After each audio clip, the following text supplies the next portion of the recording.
Well, Afghan military officials claiming U.S. troops left Bagram airfield in the middle of the night without telling the base's new commander. This after spending nearly 20 years in that region. Meanwhile, China looking to ramp up its involvement in Afghanistan, with the U.S. complaining its final troop withdrawal. Afghan officials reportedly have become more engaged with Chinese leaders on a potential deal for Beijing to invest in Afghanistan's infrastructure. I want to bring in Florida Congressman, House Armed Services Committee member, and former Green Beret Commander Michael Waltz. Michael, good morning. Hey, good morning. So, first off, Bagram Air Base. We were there for 20 years.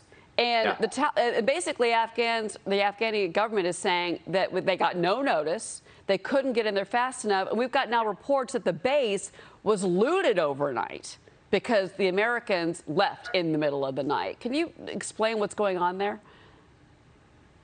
Yeah, the base, which is the major air base that every serviceman and women entered when it first came into Afghanistan. The last thing that they saw when they left was the hub, the key component of our involvement in Afghanistan the last 20 years, closed with barely a whimper by the Biden administration. And it's critical in many ways. You know, the Taliban is on the march right now. They have the momentum. And without our air power in the region, I expect that to continue. And the intelligence community and the U.S. military has been very clear that they expect al-Qaeda and ISIS to be on the march, to come surging back in the wake of that Taliban advance. So I think we're going to see a repeat of what we saw when Obama pulled out of Iraq too soon. Without really a plan to keep a lid on things there and to keep stability there. And that led to, as we now know, ISIS, the caliphate, the size of Indiana, attacks across Europe, inspired attacks in the United States. This terrorism problem is going to follow us home. And the Biden administration doesn't have a plan for a continued counterterrorism presence to protect women. Or to protect our local allies, the Afghan interpreters that have fought with us and now have a bullseye on their backs. It's going to lead to absolute chaos in the region, sadly, after so much blood and treasure that we've sacrificed. So you're telling me that after the billions of dollars we've spent over the last 20 years and the thousands of American lives that have been lost in that region, that there's another civil war coming? That's right. There's another civil war, and in the wake of that chaos, terrorism, half the world's terrorist organizations exist in that Afghan-Pakistani border region. It will come roaring back, and our intelligence is clear. They do intend to attack the West again. So we're going to be right back to 2001, except the difference with Iraq is we don't have any other bases in the region. We don't have Israel and the Gulf states and Turkey. We have nothing. We have China, Russia, Iran, and Pakistan. So our special operators that have to go back in are going to have to do so with no bases and no local allies. And that means a loss of more American soldiers.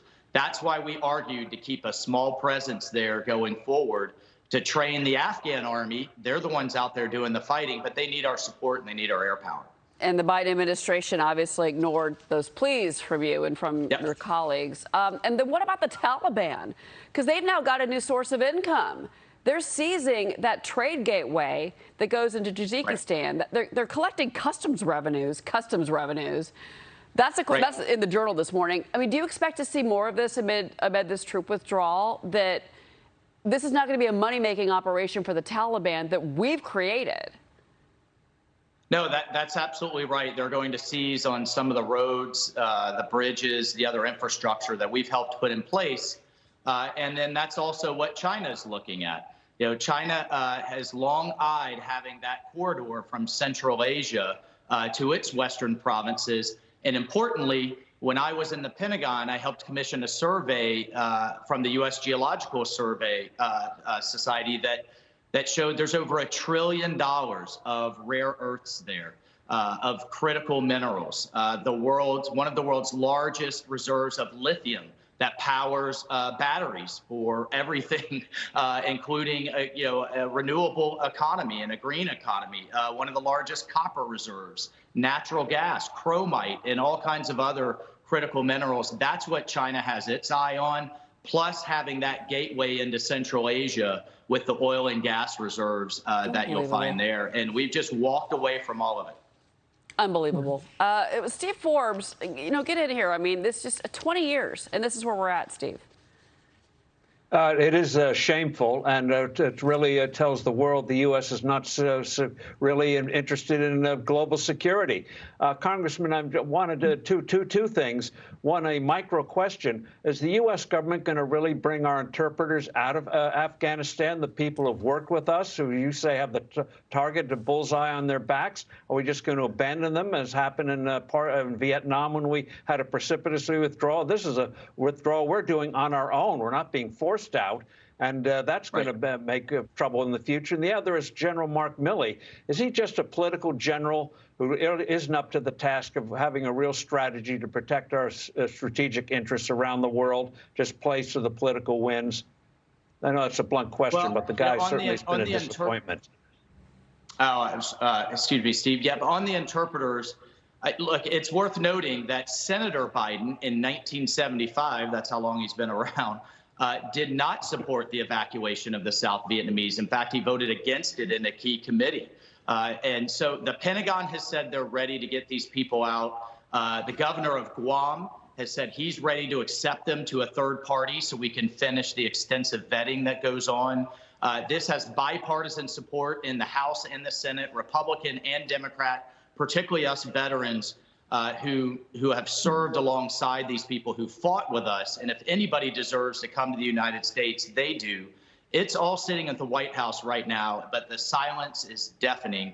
And meanwhile, these people are literally being hunted down as we speak, as the Taliban march across the country. Isn't there like 9,000 of them, Congressman?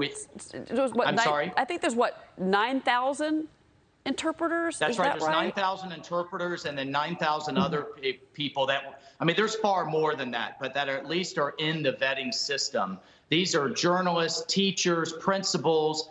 25% of the Afghan parliament are set aside for women. These are people who publicly took a stand against extremism. And, they don't just put their lives on the line, their entire family's lives on the line. And I've lost some that were literally taken back to their villages and beheaded. And what message does that send around the world? And who are we going to have to work with if we have to go back, like the intelligence community is predicting? So it's a moral obligation. It's a national security obligation. And it all sits with Joe Biden right now. And he's doing nothing. Congressman, we're going to have you back to talk about General Milley. I know we didn't get a chance. I mean, that's a whole nother can of worms we can't even go into right now. I agree with Steve. I don't know what he's doing right now. Congressman Michael Waltz, great to have you here, sir. All right. See you soon. All right.